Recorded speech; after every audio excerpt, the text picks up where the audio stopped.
The British Army Special Air Force, aka SAS, began operations in 1941 during the Second World War. The reason for having such a specialized set of soldiers was to get behind enemy lines and attack them from within, or at least destroy what they could while gaining intelligence. It still takes part in operations that involve the United Kingdom, but as it's very much a covert special forces unit, much of what the SAS does is a secret. The Navy SEALs, Sea, Air, and Land Team, was formed much later when President John F. Kennedy established them in 1962 as a clandestine unit which, like the SAS, would take on special missions much of the time in very hostile environments. They also act under a veil of secrecy and are sometimes referred to as America's Secret Warriors. If both these units are so secretive, then how does one get a job with them? Well, with the SAS, there is a small problem to begin with if you are a mere civilian. They won't allow you to apply. So to start with, you must already be in the British Armed Forces or be a soldier in the British Commonwealth. Another way to get in is to join the SAS Reserves, and they do accept civilians. As long as you've passed the reserve training and worked with them at least 18 months,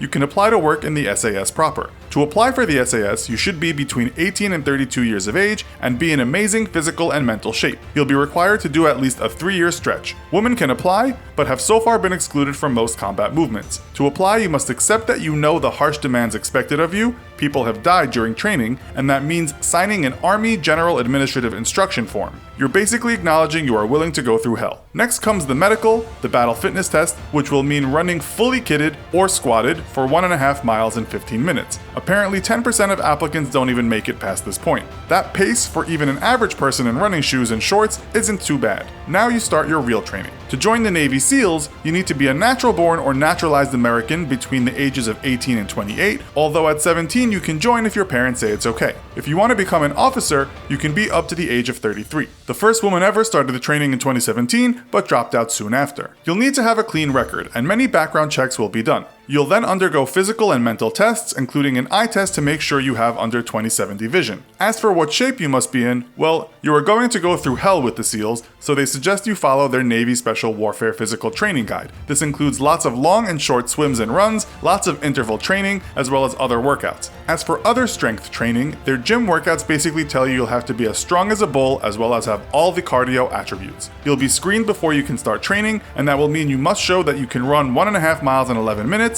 but not squatted. This also comes after a 500-yard swim in 12.5 minutes, 42 push-ups, 50 sit-ups, and 6 pull-ups, all with a short rest in between. Once you actually start training with the SAS, the first phase lasts 4 weeks. This will test your endurance and ability to navigate through the wilderness, that being a harsh mountain range in Wales. In 2015, a young recruit died during this exercise just half a kilometer from the end. He died at the part nicknamed VW Valley, standing for Voluntary Withdrawal Valley. 2 other soldiers died that day too, leading to an inquest into the treatment of soldiers. Some of the activities in the mountains included a 15-mile hike to start with. Those that can get through that then have to do a 40-mile hike carrying a 55-pound backpack, a rifle, plus their food and water. They are not allowed to use any established trails, but they do have a map and a compass. After that, they can rest a bit and start the weapons training phase, as well as do parachute training. After that, there is 6 weeks of jungle training, usually in the rainforests of Belize, Borneo, or Brunei. The last phase is called Escape and Evasion, which will mean being forced into some horrible survival scenarios, as well as learning how to handle being interrogated. This will include humiliations and other psychological harassment, as well as being blindfolded, deprived of sleep, given nothing to eat or drink, being put in stress positions, imprisoned in a small cage, and having to listen to loud noises all the time.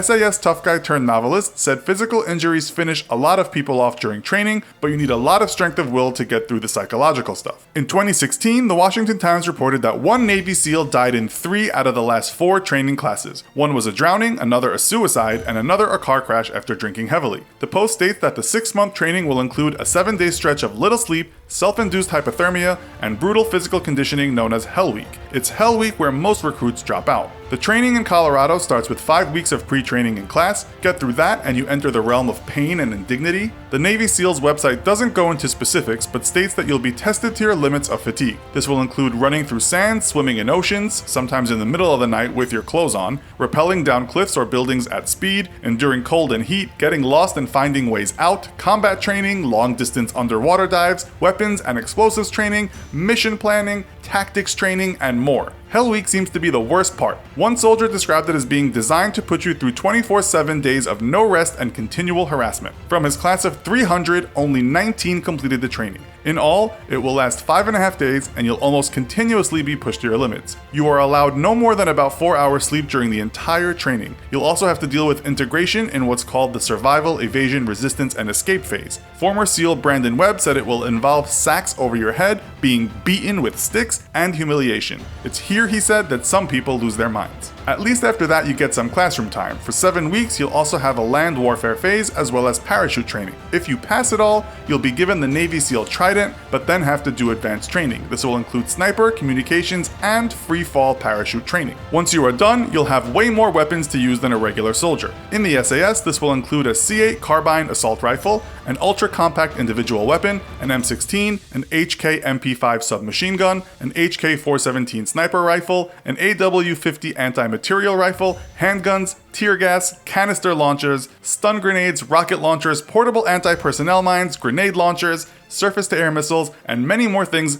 it will take too much time to talk about. You'll also, of course, get all the kit, including things like body armor. According to the Navy SEALs website, your regular SEAL on land will carry such things as the Colt Automatic Rifle 15, the M60 machine gun, M203 grenade launchers, a shotgun, an SASR 50 caliber sniper rifle, an M107 anti-material rifle, a Beretta M9 handgun, a 20mm Gatling gun, and AT-4 rockets. Again, these are just some of the most used weapons, as the list is endless. So, who do you think has the best training? Do you think you could get through it? Let us know in the comments. Also, be sure to check out our other video called The Top 10 Most Powerful Militaries. Thanks for watching, and as always, don't forget to like, share, and subscribe. See you next time!